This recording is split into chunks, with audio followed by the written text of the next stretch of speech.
All right, y'all, welcome back. Welcome back to another episode of hashtag CB99 Talks. This is episode 75. Of course, I'm Combo Breaker 99. All right, y'all, we back with another episode. Back with a quick one this time just because there's a lot to talk about. There was a lot to talk about over this past weekend and just a lot of breaking news, a lot of breaking news in the world of WMMA. And, there is boxing talk that I just wanted to go back and discuss, on this episode because I'm going to start bringing back the boxing talk. I'm still thinking about bringing forward the new boxing channel. I know a lot of people, they want me on my channel. I did a little poll. They wanted me to start a boxing channel just dedicated, to boxing talk, which I might have to do, because I want to do that because, I want to bring forth, more of the boxing discussion like I do for WMMA. I don't think we get enough of that. We get a lot of gossip news and clickbait news, but not enough actual boxing talk like what I do with my man Boxing P. We've been kind of on a hiatus right now because we've been busy. But if I bring forth just my part, like we do with the Jab Effect, I want to bring forth more of that type of boxing talk, and I want to bring in more boxing fans with it because I think a lot of people miss it sometimes on this channel because they've been messing with my notifications a lot. They've been messing with my notifications over here a lot. So if I have to do a whole thing just dedicated to boxing, I'll do that. And I think a lot of people on my channel, they said they want it. So I might have to do that, either starting at the end of this year, or next year, or who knows, I might go ahead and drop a couple videos just to kind of test it out. But yeah, man, I'm coming back over here because I want to do some boxing talk. I want to talk about Teofimo Lopez and his performance against George Kambosos this past Saturday. I want to just talk about that fight a little bit. Stephen Fulton, his unification fight that he won against Brandon Figueroa. A lot of people are calling that fight a robbery. Of course, you know how I feel about robberies. My definition of a robbery. So I want to talk about that fight as well. And then I want to jump back and talk about Germaine Randamie. Germaine Randamie, she's been taken out of the rankings. And, I've been hearing some, different answers on why. So, I want to talk about that. Then big shocking news today. Felicia Spencer. Felicia Spencer just announced her retirement, from the world of MMA. So, I want to go in on that. Then, of course, Nicco Montano, some crazy stuff going with Nicco Montano. I didn't really post too much about it yet, but I want to go back and talk about that as well. But, yeah, man, this past weekend with boxing, was on point. We had a lot of, action, throughout both of these fights between Lopez, Kambosos, Fulton, and Figueroa. The Kambosos-Lopez fight, it was a shocker to a lot of people. But in my opinion, like I said, I picked Kambosos going into this fight. With my boxing predictions, they've been pretty much spot on. Compared to some of these MMA fights. Because that's how it is with boxing. It's a little bit more predictable if you know your fighters. Told people that Canelo was going to stop Caleb Plant. I told people that Crawford, he was probably going to get the stoppage win over Sean Porter. I didn't know it was going to be in that fashion, but he got the stoppage win. And, hey, I told you, that's what counts. But going back to Kambosos against Lopez, I said, man, something just ain't right here. Like, Lopez right now is just something weird. Like, he's just really holding on to these belts, and it just doesn't seem like he's ready to put forth that effort like he did against Lomachenko. Like, the fight against Lomachenko was good, but even then, that fight didn't seem like we didn't really see like Lopez perform to like his highest level or his highest ability that he thought he had in him.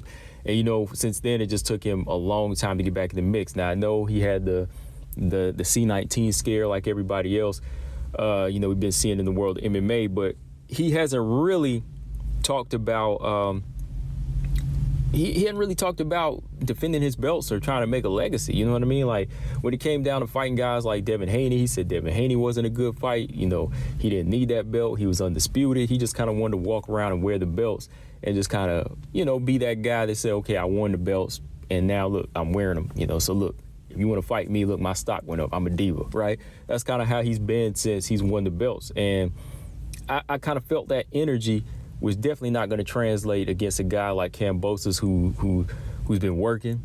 He's been getting pissed off because the fight just continued to was getting pushed back. The fight's supposed to be in Australia, got canceled. It's supposed to be here, got canceled, here, canceled, and just continue to push this guy around and just kind of play with him just because he was a mandatory. And that's why I said, look, people have to understand, look, cherry pick, you have to be careful what you call a cherry pick. You have to be careful who you treat this way just because they're not known. Like, Kambosos, though he's not known to you guys and he wasn't somebody big on Lopez's mind, and, it didn't seem like a big money fight. Lopez underestimated him big time. He overlooked him. Kambosos is still a young kid that's trying to work his way up. And he has plans of his own. Just because you can't get into the mind of a fighter that you don't know, you have to be careful. You have to be careful about who you underestimate out here and call a cherry, because he's got plans of his own. He's looking for the upset. He wants money too. He wants history. He wants legacy. He wants belts too. So George Kambosos brought all that energy into this fight, where Lopez is saying, look, oh man, I might vacate the belts, or look, I've been injured. So if I lose, you'll know why. He feels like he's been set up by Eddie Hearn. But, according to him, even before, like with Wilder situation, you can't be set up, right? So now he's kind of getting the taste of his own medicine when it comes down to it. But overall, my thoughts on the fight, my review of the fight, I enjoyed it. I thought George Kambosos, he looked the part of a young, hungry guy. He was in there with a tough puncher, but he proved that he was the better boxer. I mean, right from the jump, the first round was looking like a Lopez round. He was just coming forward with the right hands and really trying to dictate with his power and not really boxing enough. He was just setting up pretty right hands, and Kambosos was eating these right hands. But eventually, Kambosos said, look, okay, you're just going to come forward with this shot. And he dips under, boom, lands an overhand right, ends the round with a knockdown of Lopez. And that kind of changed the rhythm of the fight. Like, Lopez was still having his moments, but it just changed the rhythm of the fight. Going into like the meat of the fight, I'd say second and third round, Kambosos was putting up a good fight. He was landing nice punches. Like, Lopez, you could argue maybe he won like, I think 2 and 4, but I think that Kambosos, he was really doing some nice boxing work. Now, we went into that meat of the fight, like the mid rounds. That's where Kambosos was coming on strong, and he was boxing beautifully, in my opinion. He was landing nice left hooks off the jab. He never ignored the jab. This little shoulder roll that Lopez was trying to do, he kept trying to deflect shots. No, Kambosos was coming straight down the middle with his own right hand, and he was landing some nice jabs right and square in the face and just cracking Lopez in the face with these 1-2s. He's committed to these shots. And there was times where he was almost like mirroring Lopez. Like when Lopez would land a certain type of combination with that like lunging left hook, Kambosos would come back with his own shot like that. He would go back to the body with the left hook, go back up top with a left hand upstairs to the head. So I was impressed here.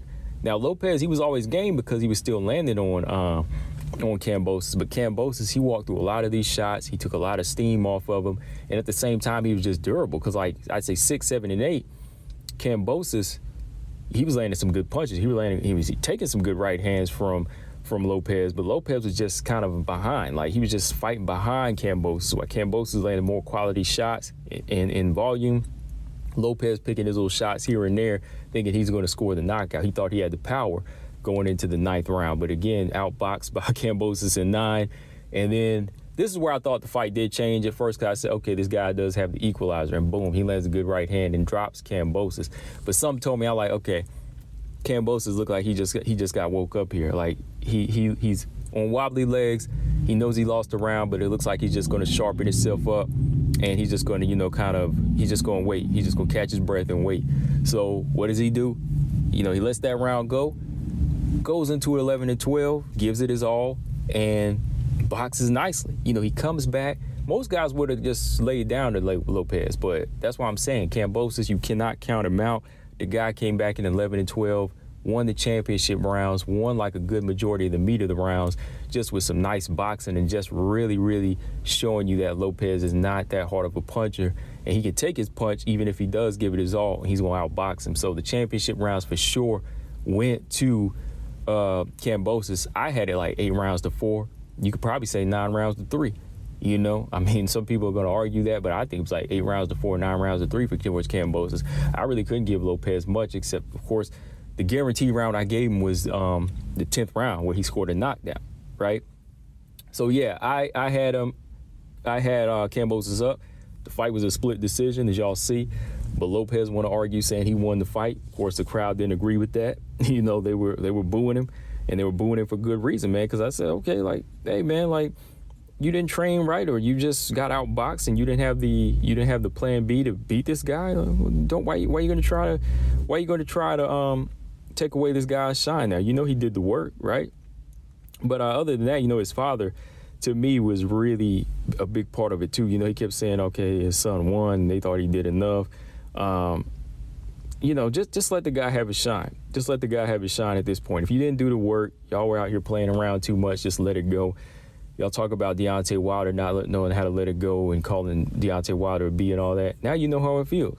Now you really know how it feels when you go in there and you face the same thing.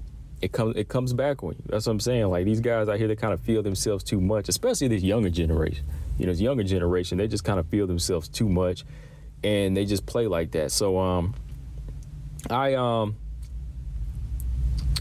in all, I'd say that Teofimo Lopez, he's got to go back to the drawing board and see if he really wants to do this anymore. Because, like, after winning the belts, the hunger to me just seemed different. Like, the Lopez I've been seeing is just a guy that hadn't been wanting to stay active, just wanting to hold on to these belts and try to play diva. You know, so he's got a lot to think about, like, for real. Like, I mean, if he's taking this type of beating now, you know, don't think that Devin Haney's not going to dish out the same thing if he ever wants to come back and try to fight Devin Haney. But all in all, I can see why he avoided Devin Haney.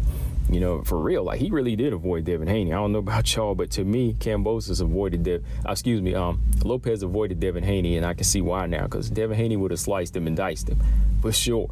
You know, Devin probably would have got his main time at Kambosos, and he would have been in there, you know, boxing him. And, you know, if Lopez making an excuse, say this ain't, you know, I'm not there, he probably would have possibly got stopped or just really, really outclassed and shut down by Devin Haney. That's just my opinion. But yeah, man, from here, Kambosos, I don't really think he got to give him a rematch. I would like to see him move on and fight one of the guys like Tank if he wants that fight. I heard talk of that. Or if he wants to fight Devin Haney for real undisputed, hey, get it. Because Devin Haney has that WBC belt, and they wouldn't have gave it to him for a reason, right? So WBC needs to make up their mind on that. Is Devin Haney the legit champion or what? You know what I mean? So I got to stop playing games and jerking people. So to me, I consider Devin Haney WBC champion. You gave him the belt. He's got the green belt, so he's WBC. And there is no undisputed champion until these two face off. So, yeah, good fight overall. I enjoyed it. Box fans, you know, check it out if you missed it. What do y'all think's going to happen in Kambosos from here? Let me know in the comment section. But this other fight here, I want to talk about Stephen Fulton. It's a bantamweight fight, Stephen Fulton, unification with Brandon Figueroa. Another one of these fights out here, you know, people are saying robbery. You know, I was talking to somebody on a boxing board going back and forth. They really couldn't go in too much with me because the points I made were pretty solid. You know, the same points that the team of Fulton was making, you know, in this fight. Like, the fight was not a robbery, okay? This fight was not a robbery, you know, because when you have these fights that are this close, a majority decision win for Stephen Fulton, you know, one card was a draw and two of the cards were for Fulton. You can't really say that's a draw. I mean, you can't really say that's a robbery because it's too close. Fights that are close are not robberies. And that's the thing, like, people call these fights robberies when they're real close, but only whenever they're a fan of that fighter that lost. Like, in this case, Brandon Figueroa fans, they are pissed off because he got outboxed. He was coming forward and he was still getting hit a lot, and he let a guy on the back foot still land good shots and still outbox him and beat him to the body. That's what it was, you know, and people are not understanding, like, even though he's backing up Fulton is landing very effectively, and this is still called boxing. This ain't called brawling. You know, you can't go in there, lead with your face and think that because you're leading, you know, if you're landing a couple of shots on a guy and the guy on the back foot still hitting you, that those shots aren't going to count. Right? That's what it came down to, right? So I felt it was a good back and forth fight. Now, did Stephen Fulton win? Yes. Did he fight the perfect fight? No. Like, was Stephen Fulton kind of pissing me off at times? Yeah, he was, you know, because there was times the guy knew he had the boxing ability, but he chose to try to use his legs by pushing Figueroa back or tying him up and not using enough angles and just controlling the center of the octagon. Right? Instead, he wanted to, you know, bang on the inside with Figueroa at times, you know, let him push him into the corner, into the ropes, and just continue to fight this hard-ass fight. You know what I mean? Like, going to the body was good, splitting the guard with uppercut is good, but you still letting Figueroa get shots in. Like, you need to go back to the center of the octagon, center of the boxing ring, and just land punches, turn them, land punches, and turn them, and just continue to pop a good jab off. Like Figueroa, his defense was like on D or F, in my opinion. He was there to be hit. So I think Fulton, he could have just boxed a clean fight, pot shot, and just kind of went from there. That would have been an easy win for him. I know, like, from the outside looking in, it's a different story, but I see Fulton as a young, athletic, strong guy. He should be able to push the pace like that or dictate the pace like that for 12 rounds. You know what I mean? So, in my opinion, I think Fulton, he did a good job of, the being a dog in there as well. But if you got the boxing ability, don't cheat yourself. That's how I look at it. Brandon Figueroa, though, to me, he doesn't really make a good argument trying to just say, I mean, he could have felt like, okay, I think I won the fight. If he would have said something like, I won the fight, but, I could see where he won it because I didn't do everything I wanted to do, that would have made more sense. But instead, he wants to say, oh, how many people think I won the fight? I won this fight. And he wanted to argue right there with Stephen Fulton. And that's what I'm saying with this generation. It's like these guys, they get so mad sometimes right there. I know you feel like you put your all on it. It was 2 belts on the line. But let's be real, man. Like, Figueroa should have just been honest, say, the best man won today. He edged it.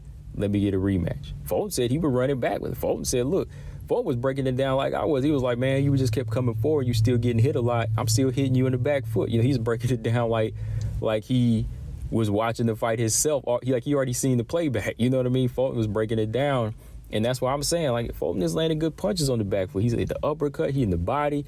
He's landing more effectively. He's doing all the damage. I mean, if you look at Fulton's face, I know you can't really judge by what a person's face looks like, but Fulton looked clean. I mean, it was Figueroa who took more damage in this fight, right? So, my opinion, I said, look, Fulton was right. Like, Fulton just, he said, hey, you lost. You want to run it back? We can do that. So he was cool with running it back. So shout out to Fulton. He showed that he was the true champion. You know what I mean? He said, hey, I'm just being honest. So that's real. So yeah, man, good fight overall. Like I said, the boxing weekend was good. We've been having good fights before that, Crawford Porter. And these couple fights, we got some more coming up. Better be Evan Brown. We do got some more good fights coming up, though. I don't know about this Tank Isaac Cruz fight. Is on a Sunday, though. They got Tank and Cruz fighting on a Sunday. Why, man? Like, Tank is a Saturday guy, man. Tank is like, they want to make Tank a star, but Tank is just, oh, man, like, this is another story, man. I probably have to do a whole video on this, so this might be for the boxing channel, because this is not going in on Tank, but going in on Tank's direction right now, so that's just a whole different story, man. So we'll have to wait on that. Let's jump back to some WMMA talk for y'all. So let's talk here. Germaine de Randamie, as y'all know, has been taken out of the rankings due to inactivity. And that's what they said, due to inactivity. Germaine de Randamie has been taken out of the rankings now. And, she's been taken out.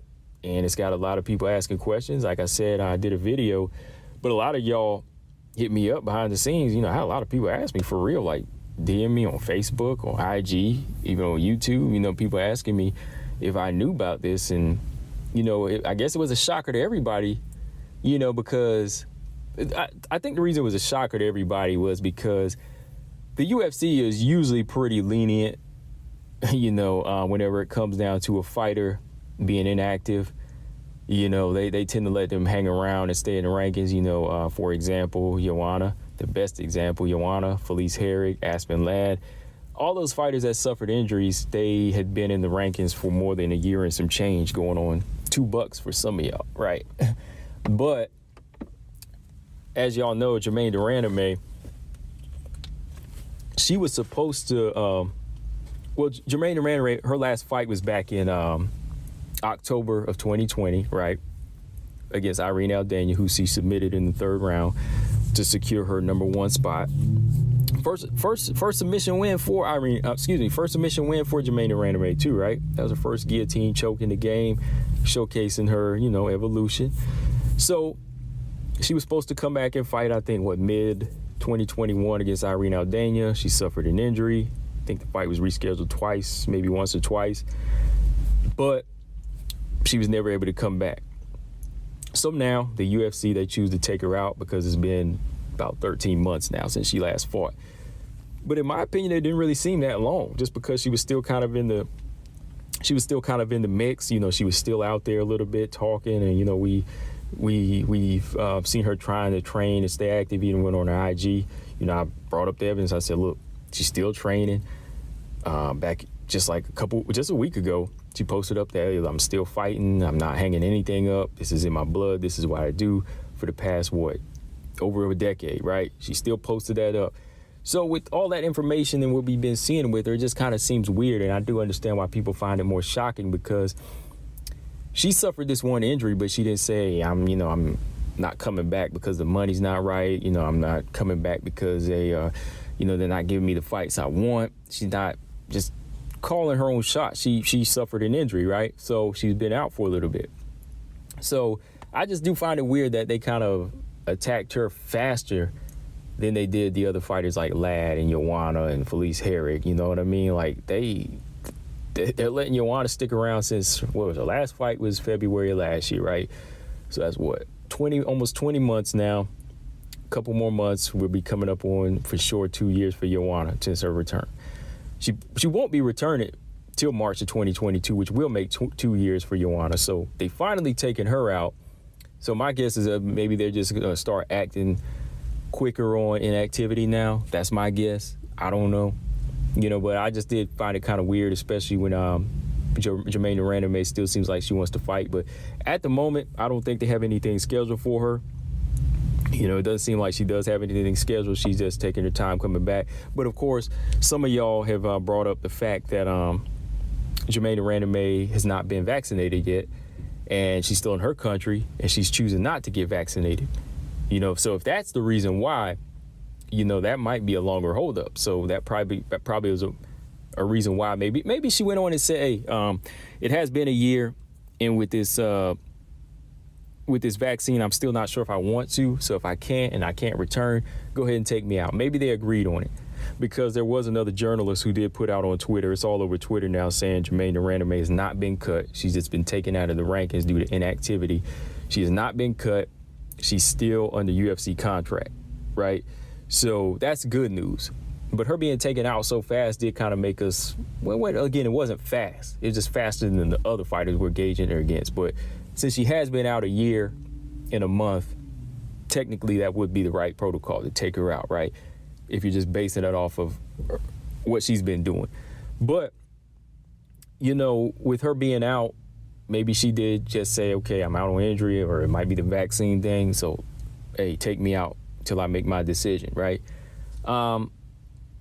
If it is based off of that, it's hard to say, man, because, you know, I'm not really one to say person needs to go out there and get the vaccine, you know, especially if that's something that, you know, if they don't want to do that for their body, that's fine. Like, they don't need to, you know what I mean? If it's their body, it's their choice. So I respect that. But, you know, she is going to have to make a choice, I guess, as far as coming back. You know, if you know, you have to fly overseas, if that's part of the protocol, you do have to follow that now. I guess everybody does. But if she wants to continue to fight it, more power to her. But if she can get some, you know, if she can cut around there, that's fine. But I'm sure if she does, she'll be back. You know, she'll probably be back in the game, in the mix pretty soon. And I'm sure when she does come back, she will be at, like, I'd say probably she'll probably be back at, like, in the top 10, you know, especially if it was just because of an injury or because of that situation and she wants to still be under contract. She'll probably come right back into her mix. So yeah, I'm cool with that, man. However this situation works out for her. So what do y'all think, though?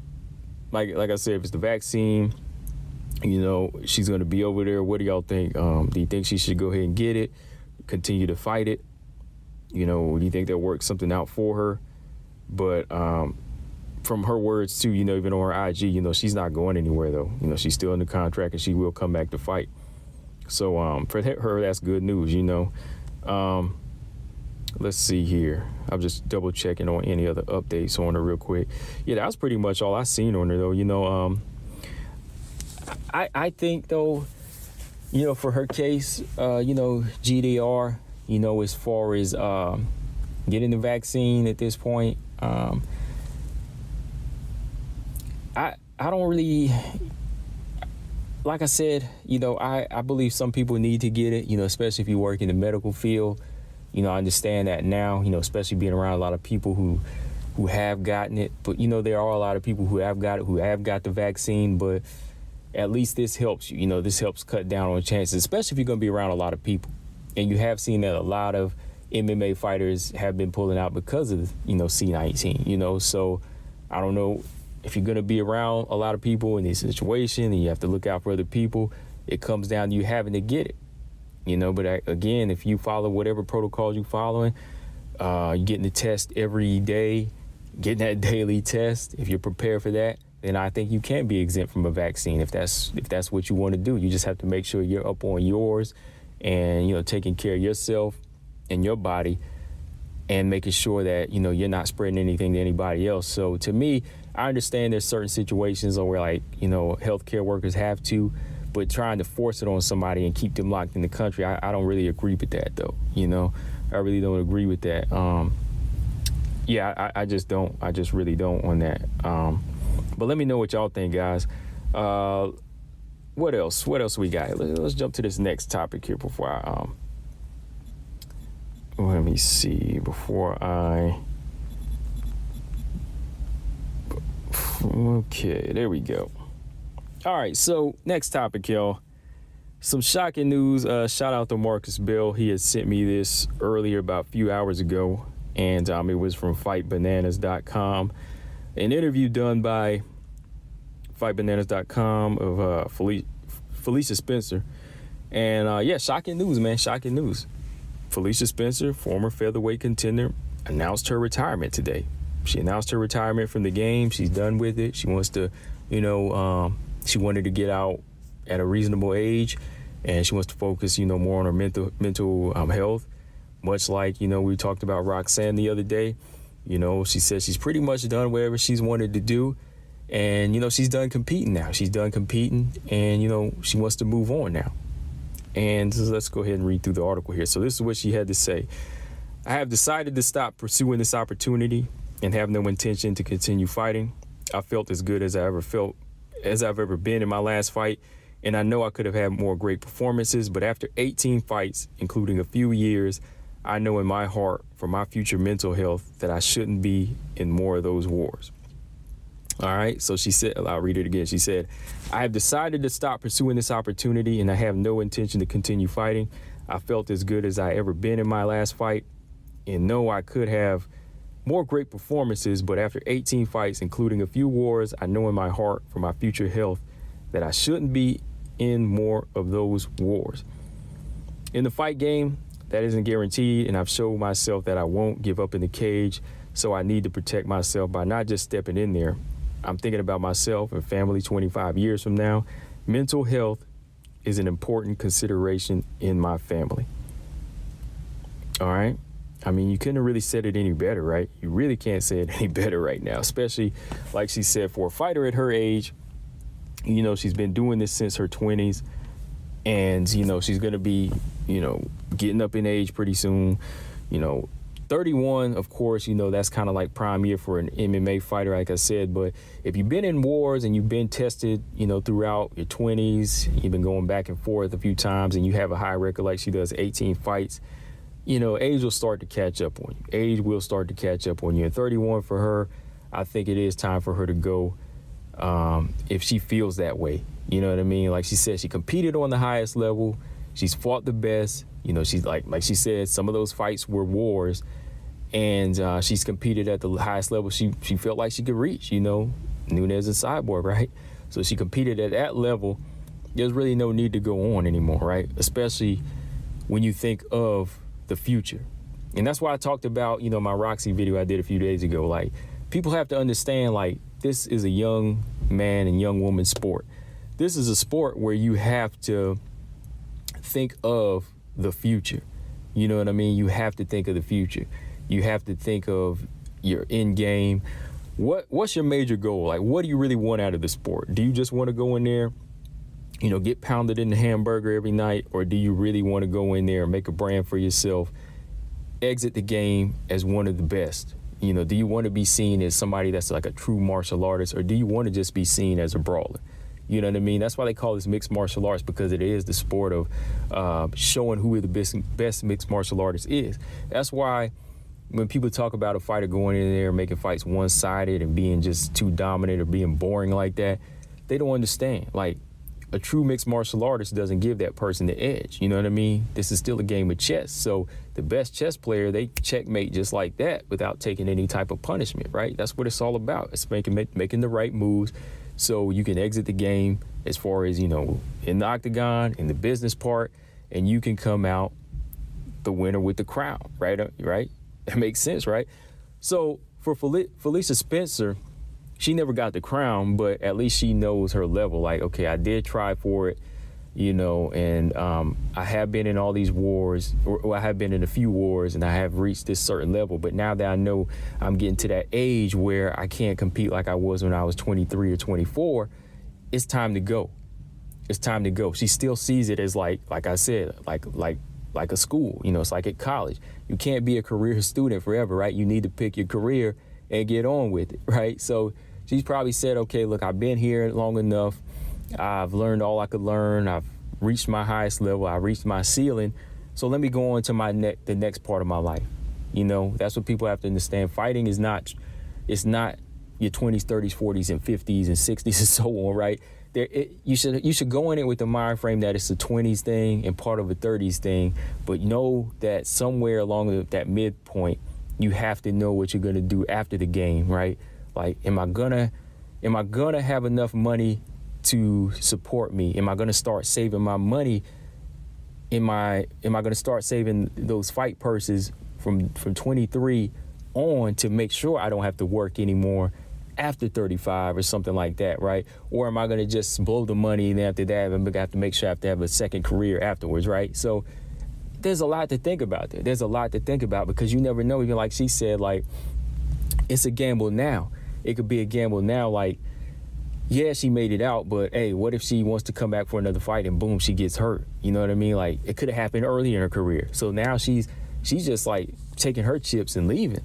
You know what I mean? She's taking her chips and leaving. She's not betting anymore because she said, hey, look, every day is a gamble. Every fight you take is a gamble. So you have to know when to walk away. And I think it's smart of her to just choose it now and say, look, it's time to go, right? Because it's not like she went in there and, you know, gave Amanda Nunes or Chris Cyborg the toughest fights. She took tough beatings, but she didn't give them the toughest fights where we could say, okay, she could get the belt one day, right? And she could possibly get that belt, like, if Nunes retires, but how long do you want to wait around? How much more punishment do you want to take?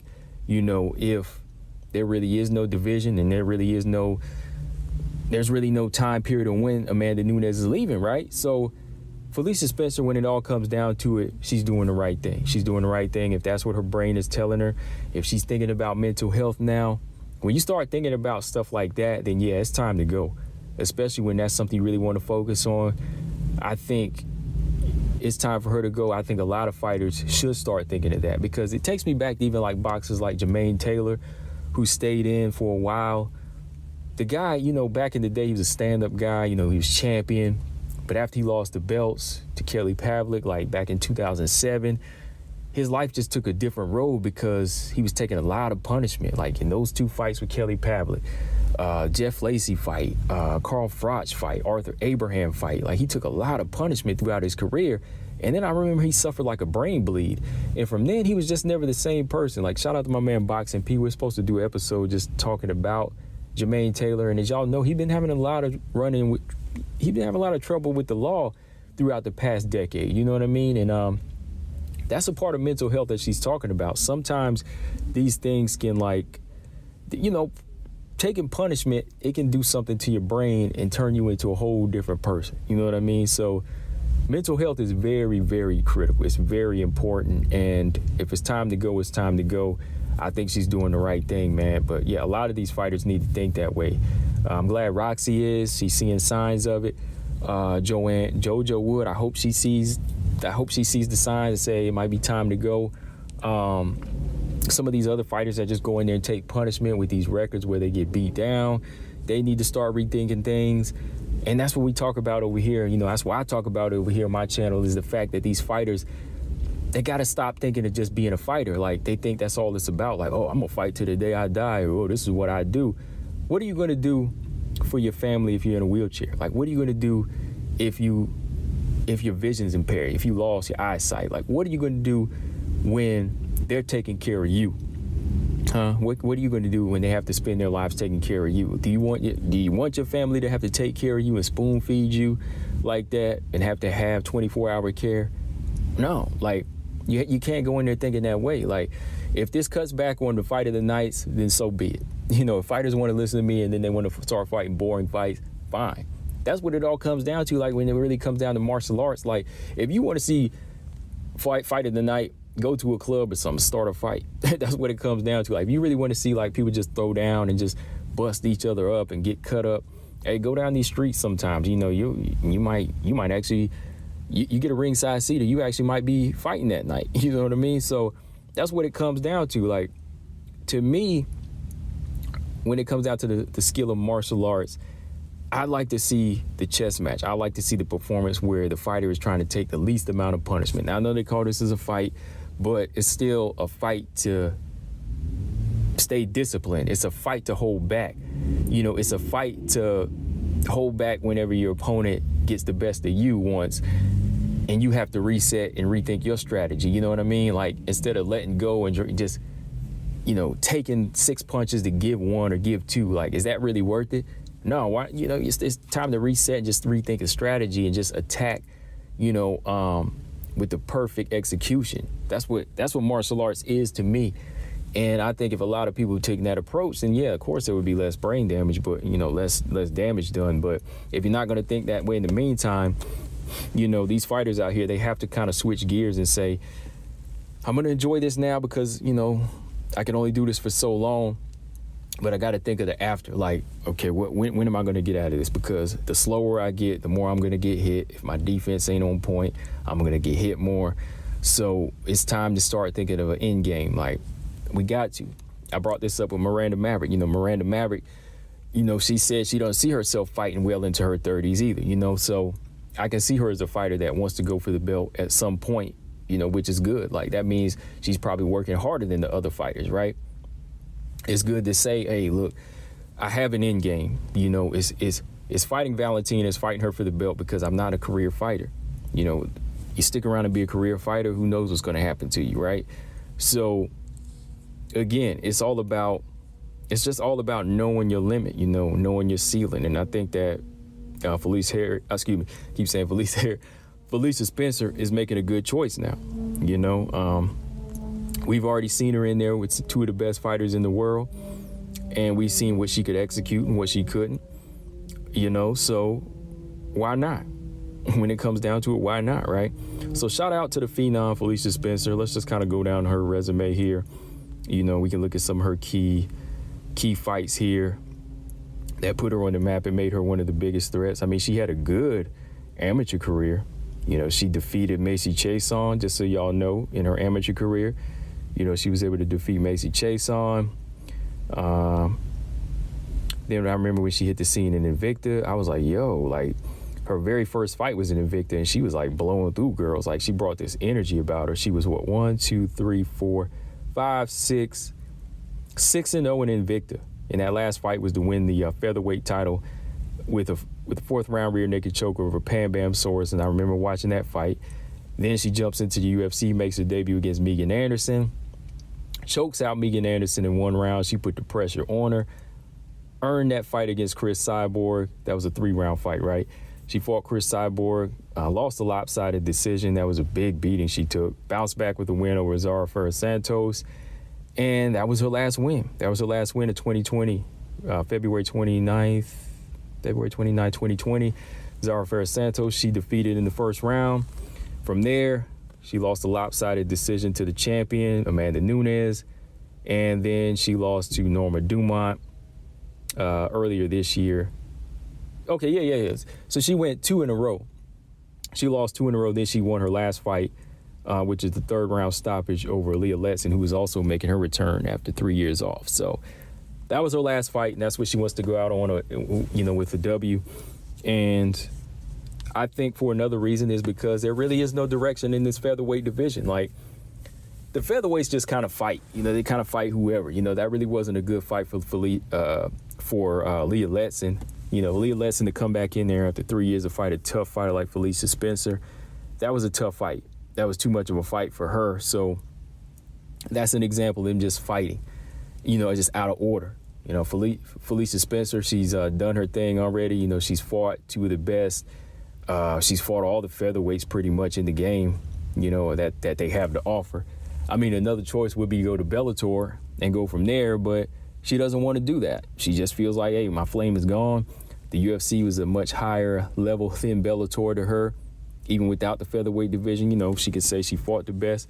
So it's time to go. It's time to go, and that's how she feels. I mean, we never know, though. Sometimes fighters, they like to come back, but with her saying that off a win, I think it's a little bit more genuine. She's saying that off a win. I think that's a little bit more genuine on her side. But, yeah, shout out to Felicia Spencer, though. With a record of 9-3, she's leaving the game. And she did give us some good fights. She definitely did. She can say she touched gold. She did win the belt from Invicta, won the featherweight belt there. So, yeah, let me know in the comment section what y'all think, man. More fighters need to do that probably, though, for real. It's better than becoming a career fighter, and just sticking around and being a punching bag. Let's see. But we'll talk more about mental health over here, too. The more I come up with some more points or something just crosses my mind. And let's see. Final topic for this episode. Nicco Montano, man. Y'all saw I posted this up. When did I post it? Yesterday, right? Was it yesterday? Yeah, because I saw this yesterday afternoon on Nicco Montano's IG. I was like, whoa, like she posted this whole little IG story about what was going on right now. And apparently Nicco Montano was assaulted by a guy she was with named, what's his name, Justin Watson. I was like, whoa, Justin Watson? I don't know much about the guy. I just saw that he was an MMA fighter. He's 0-1. He had his debut, I guess, this year, like just last month. And from what Nicco Montano was saying, they were getting into it, and she had to escape down the hall. And, yeah, she had to call the police on him, and, she was really getting attacked. So let's see. This is what she had on her IG, because I had to save it myself. She said, look, hold on, where is it? So let's pull this thing up and read it word for word, just in case y'all missed it. But I know her friend, he responded back and said, hey, there's two sides to a story, but we'll talk about that here in a minute. Let's see. All right, so she said this on her IG story.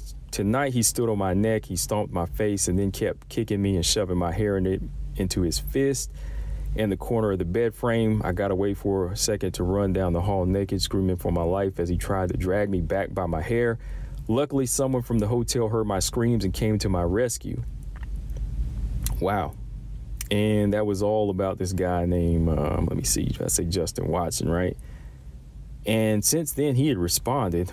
Hold on, let me see if we can find his response here. Some of these articles be changing here. Let's see. Yeah, Justin Watson. I mean, let's see here. What do we got? Because he did respond back on his social media too as well. I mean, if this is true, I mean, this girl, she just can't catch a break, right? She just cannot catch a break. I mean, she's just been having a rough time.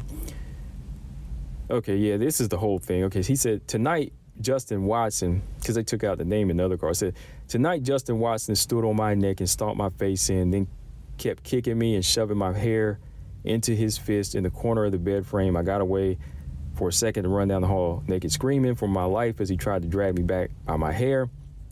Luckily, someone from the hotel heard my screams and came to my rescue. I'm stuck in Texas, not knowing where he is and scared. Then her second post said, I'm in the hospital. I'm so lucky to have the technique and strength that I have to defend myself. Okay. And there was something else where he responded. He said something about fans and Nicco needs to sober up or something like that. So I don't know what he was getting around at. Hold on here. Let's see. Let's see. Okay, here's what he responded. He said, always two sides to a story, y'all, and trust me, Nicco and the rest of the world should probably sober up. He said nothing really to explain. Cops were involved. They investigated. Nobody got arrested. It's terrible that she went to the hospital. My only explanation is there are two sides to a story. So don't get consumed with an assumption or a biased opinion. So, I don't know, man. Like, I'm the same way. Like, I just kind of wanted to put that out there for y'all, because, Nicco's just been dealing with a lot. And I don't know what the situation was in this one here. But, that's kind of just up to y'all. Like, my thoughts, though, I just think that, like he said, there are two sides to the story. And, I mean, first off, if a man does attack a woman, whether she knows mixed martial arts or self-defense or anything, it's wrong. I will say that. I will put that out there. Like, if a man did attempt to take advantage of her and just beat her for whatever reason, that's wrong. I don't condone that stuff. But like he said, it wasn't like we saw what happened. And from what he's saying, he's saying nobody was arrested. Investigation was done. And he was threw that keyword out there about, everybody needs to sober up, because there's two sides to a story. You do have to kind of leave that open for him, too, because, I mean, there have been cases where men have been wrongfully accused for certain situations. So I just put that out there for y'all to read and see what y'all say. I mean, because that's what we're just going by. I'm just kind of giving you my thoughts. Like, if something did happen, I'm just saying that is another dark cloud for her and she just can't catch a break. That's what I'm saying. If it really was something where she really suffered injuries and was in a situation where he did abuse her, hey, I hope she can get through it. I wish her the best on that. But like he said, there's two sides to a story, and we do need to hear both sides when it comes down to it, because I just saw the IG story pop up and it was just so detailed. Like, it made it sound like she was just running from him and she stopped it right on the IG story. So did they do that first or did you call the cops first? I don't know. So like he said, always two sides to a story, y'all. And trust me, Nicco and the rest of the world should probably sober up. But yeah, he said nobody was arrested. So I don't know what happened. Like, was it just like a spat where they got into an argument and a few things were thrown and, a few people put in moves because they both are MMA fighters and she just chose to run off? Were they both drinking at the time? I don't know, right? Because he just used some words like it made it sound like they were just going through a fight and, law was called. They did their investigation and they let it go, But like I said, if it was physical abuse there, if he did assault her, that's wrong. He needs to pay for that. But we don't really know, right? We're just going off the IG story.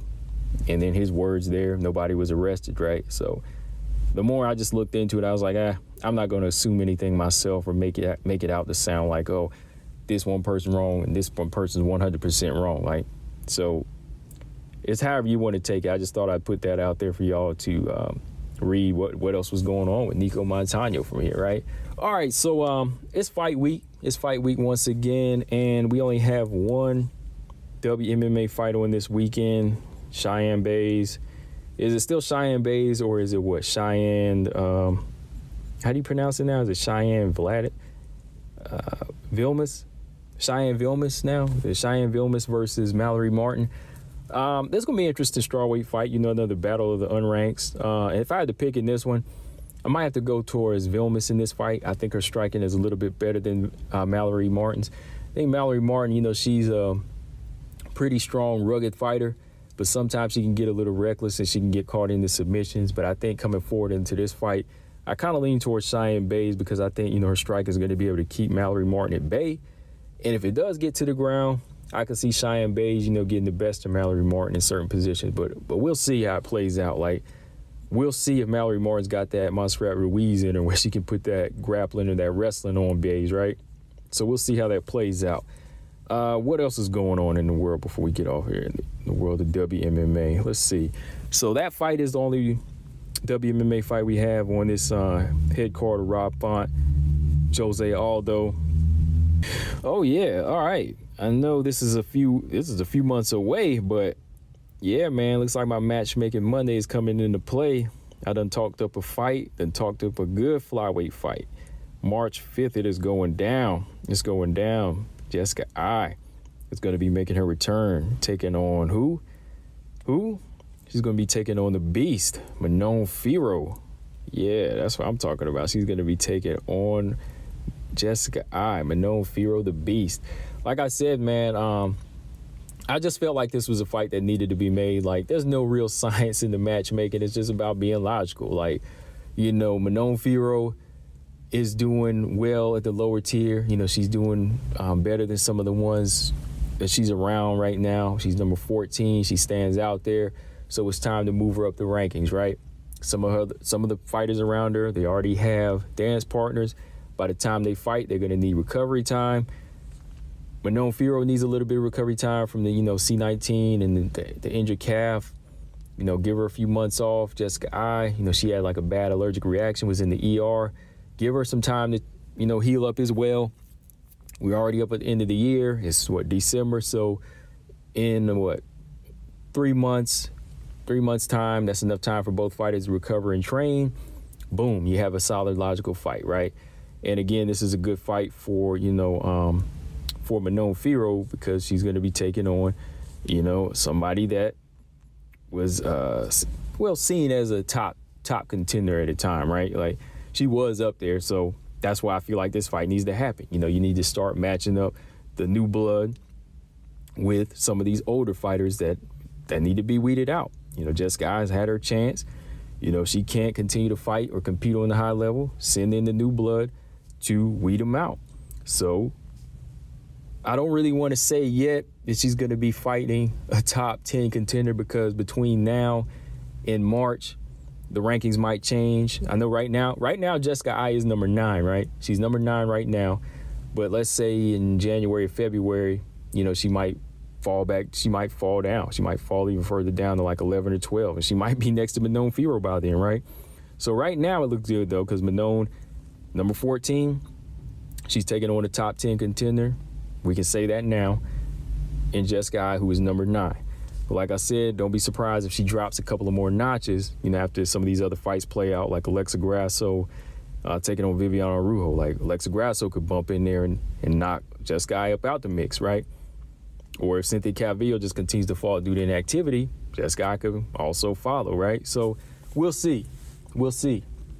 And also Roxanne, she's going to be fighting in February. So if she loses to Casey O'Neill, she could fall down, and that'll knock Jessica I down some, right? So, yeah. But until then, we'll call it a top 10 contender for Manon Firo.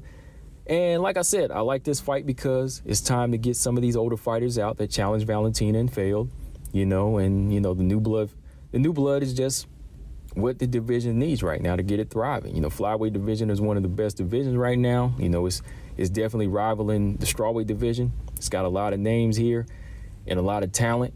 And I think that Manon Firo, like I said, she is that beast. She's that fighter that has the mindset to want to compete. And Jessica I, fighters like Jessica I, Roxy, it's kind of questionable what they want to do. You know what I mean? Like, well, it ain't questionable because Roxanne wants to retire. Excuse me. Roxanne, she wants to retire now. Jessica I, on the other hand, she's just there. Cynthia Calvillo right now with 2 losses in a row. She's just kind of there as well. So it's kind of like, we got to start get these fighters in, get Miranda in there, get Aaron Blanchfield in there, get Manon in there, even get Casey O'Neill up in there to start weeding out these old heads that are just kind of taking up space now, right? Y'all had y'all shine. It's time to get up out of there. Like, I ain't saying y'all need to just like retire and leave. We got to do it the right way. Get that fighter in there, that's hungry, that could just take them out, right? That's what we all want to see. So I'll talk more about this in a video, but I just want to come on here and break that news to y'all on this podcast episode because it's going down. So yeah, pretty much all I got on this. And guys, I had to come back and do a quick one here. Like I said, do some boxing talk as well. Final thoughts. Still thinking about the boxing channel. I'll probably drop a couple videos, rough videos. Well, I wouldn't say rough videos. I'm gonna just drop some videos to test the thing out, test the channel out. And if y'all welcome to come over and subscribe to it. As soon as I start the channel, might be tonight. I might go ahead and make the channel, and then y'all can just subscribe to it. So even if you don't watch boxing, just subscribe to it to support to it. Why don't you do that? Yeah, so do that. That's what I would probably do with the boxing, go in that direction. GDR, she'll be back in the mix, I'm sure. They're probably going to either, cut her some slack on the vaccine, or if she gets it, she'll probably go right back into the mix. So we'll see. The situation with Nicco Montano, like I said, I just wanted to put that out there for y'all. If y'all are Nicco fans, that's what's going on with her. Like I said, if it is like 100% legit on, the abuse that she faced, then, I wish her well. I hope he gets punished for that, because I don't condone that type of stuff, But like he said, there's two sides to the story. I need to know what else is going on, because he didn't get arrested either. He didn't get arrested, so we have to see what else is going on, what to make of that. Wishing Felicia Spencer the best, wishing her the best as she's moving on in her career. I think that's what a lot of fighters need to do as well from here. And yeah, Unknown Fear was about to make a big statement, show you why she's why she's in the triple threat. She's gonna go in there and get it done. But next episode, triple threat videos, triple threat special coming. That's gonna be for Taylor, Manon, and Miranda Maverick, y'all. Like always, make sure y'all subscribe to the show. Subscribe to the channel here, YouTube channel, Combo Breaker 99. Like I said, it's been unsubscribing people as of lately, or the subscribers have been going down. I don't understand why. So if y'all want to hear this show, CB99 Talks, just go to iTunes now, Spotify, Google Play, Stitcher, tuned in, and y'all can catch me talking WMMA here on this show, just in case whatever happens to the YouTube channel. I don't know what's going on there, guys, but yeah, do that for me.